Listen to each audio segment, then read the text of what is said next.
Okay.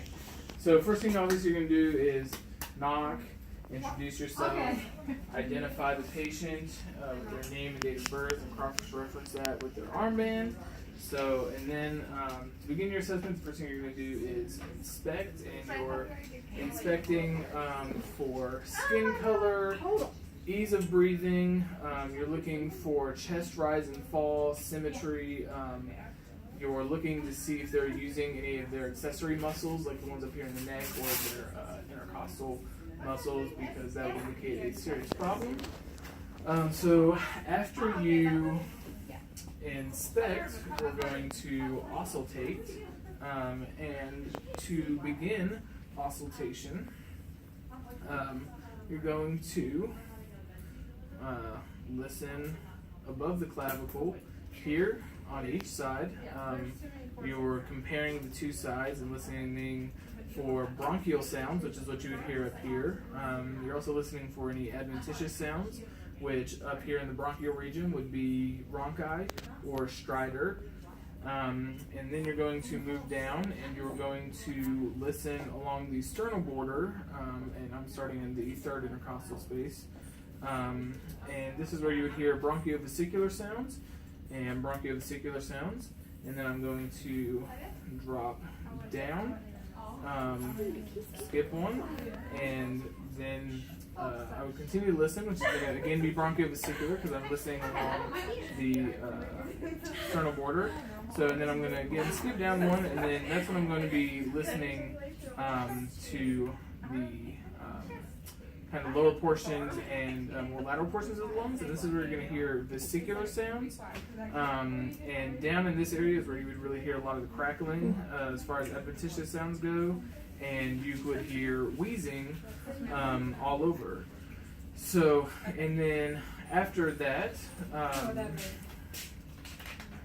we're going to ask him to hold his arms up. Yeah, he's going to hold his arm. I think normally I can get up to stay.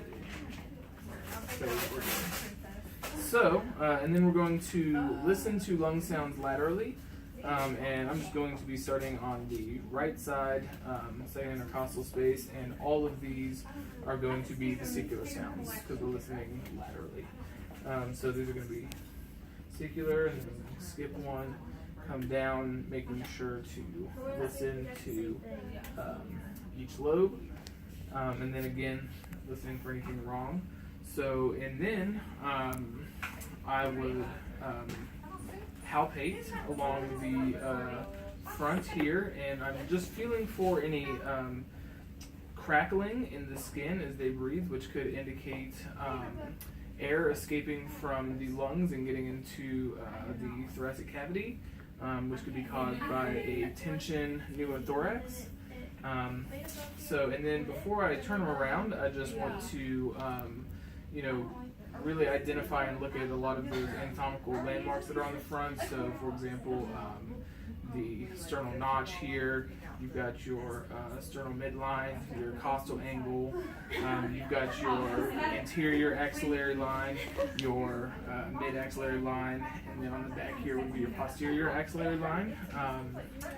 And then you're making sure that the chest is not sunken in, pushed out, and is a good ratio, which we're going to observe as he turns. So on the front is 2, and then as he's turning, it's going to be 1, which is normal. More than that would indicate a barrel chest, which is often seen with chronic breathing diseases such as COPD, emphysema. So after that, we're again looking, seeing if there's any problems breathing, making sure that there's symmetry. We're going to auscultate again, and you can auscultate up here, but it's going to be pretty muffled if you do hear any bronchial sounds. If you heard other sounds up here, it would be indicative of consolidation. So if there was fluid, a tumor, anything like that in the lung, it would be bad. So we're just going to go here, we're just going to listen, and everything here between the scapula bones is going to be bronchiovesicular. We're just going to keep going down and comparing from side to side. And then once we get out here, we're going to just kind of branch out and listen, and those are going to be our vesicular sounds. And there are also some anatomical landmarks on the back. So you've got your mid-scapulary line that runs down the middle of the scapula, and then you've got your mid-vertebral line and your vertebral prominence. And now what we're going to do is we're going to take the palmar surfaces of our hands, and we're going to lay them on the patient, and we're going to ask them to repeat after me: 99, 99, 99, 99. And that is taxi affirmatus, and it's usually more prominent in men. And that again is just looking for consolidation throughout the lungs.